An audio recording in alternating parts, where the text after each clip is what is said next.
A total internet blackout has plunged Afghanistan into digital silence. For a second day, phones and internet lines remain dead, flights are grounded, and families are cut off from each other.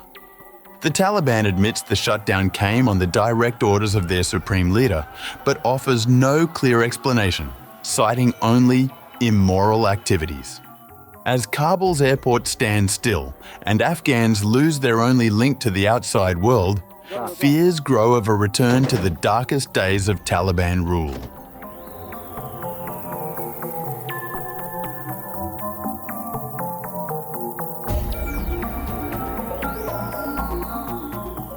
Afghanistan's internet and mobile telephone services were down nationwide on September 30th for the second day running, residents and monitoring services said, but the Taliban administration offered no immediate explanation.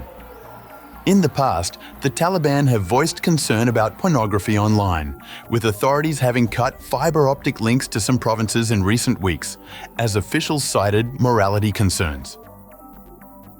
Internet watchdog NetBlocks, an international internet access monitoring organisation, said internet connectivity in Afghanistan was flatlining around the 1% mark. Connectivity was cut in phases on September 28th, with the final stage affecting telephone services, which share infrastructure with the internet, NetBlocks said in an email to Reuters. Private channel Tolo News, which warned viewers of a disruption to its services, said authorities had set a one-week deadline for the shutdown of 3G and 4G internet services for cell phones, leaving only the older 2G standard active. Nowadays, everyone is connected with technology. The entire communication is down across the country. We have no communication with our friends and relatives. Communication is down across the country. Kabul-based Tolo News TV reported that the shutdown had severely affected its operations. The Associated Press and Agence France Presse International news agencies both said they had been unable to contact their bureaus in the capital Kabul. Cloudflare Radar, a global internet traffic monitor, said that Kabul, the capital, suffered the sharpest drop in internet connectivity, followed by the western city of Herat and Kandahar in the south.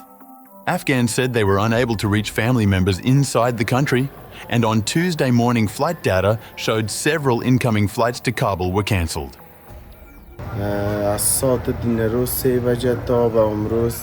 Kabul's internet connection has been down since 3 p.m. yesterday.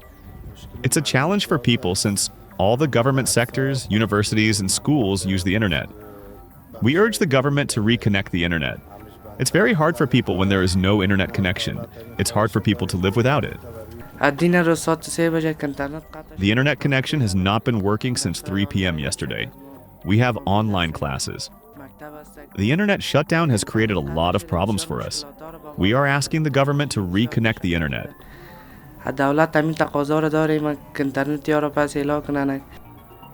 The blackout appears to be the most extensive and coordinated telecom shutdowns in Afghanistan since the Taliban returned to power in 2021, raising fears of a return to the strictures of previous Taliban rule, which banned television, satellites, and other mass communication devices in its war on immorality.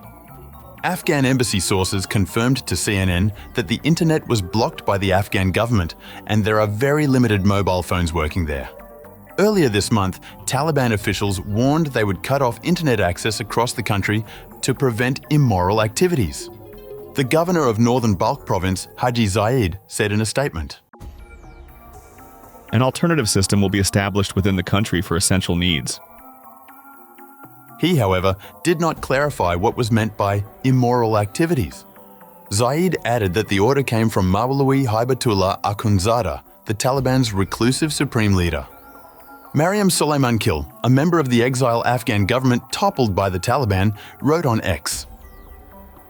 The silence online without Afghan voices from inside Afghanistan is deafening. My heart hurts. Our people are being cut off and the world is left in darkness without them. Starlink is the only way to break the chains of Taliban censorship. Meanwhile, residents in Afghanistan's border provinces of Herat, Nimruz and Badakhshan, who managed to make calls using Iranian and Tajik SIM cards, said most Afghans had no idea what had happened during September 28th night's communications blackout. Those able to contact Afghanistan International said no form of communication is currently functioning inside the country, leaving people in confusion and uncertainty.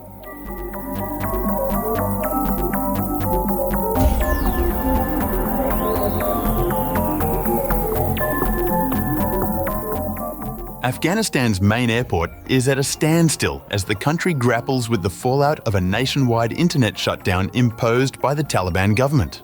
The Taliban has yet to give an official reason for the decision, which took effect on Monday, but did say it would last until further notice. The UN said it risked inflicting significant harm. Kabul airport, meanwhile, was nearly deserted, according to one resident, with no evidence of planes arriving or leaving. Images shared on social media showed travelers waiting in crowded terminals, uncertain when flights would resume. The disruption caused widespread frustration and anxiety among passengers. Flight tracking service FlightRadar24 showed that a handful of incoming and outgoing flights on Tuesday had been cancelled. Many more simply had their status marked as unknown. One passenger who planned to fly into Kabul International Airport on Tuesday was told there would be no flights until Thursday at the earliest. Another local said all flights from Kabul Airport had been cancelled since Monday evening. Life in Kabul seems to be normal. There was no communication at all across the country. The United Nations mission in Afghanistan called on the Taliban authorities to immediately and fully restore nationwide internet and telecommunications access. The cut in access has left Afghanistan almost completely cut off from the outside world and risks inflicting significant harm on the Afghan people, including by threatening economic stability and exacerbating one of the world's worst humanitarian crises.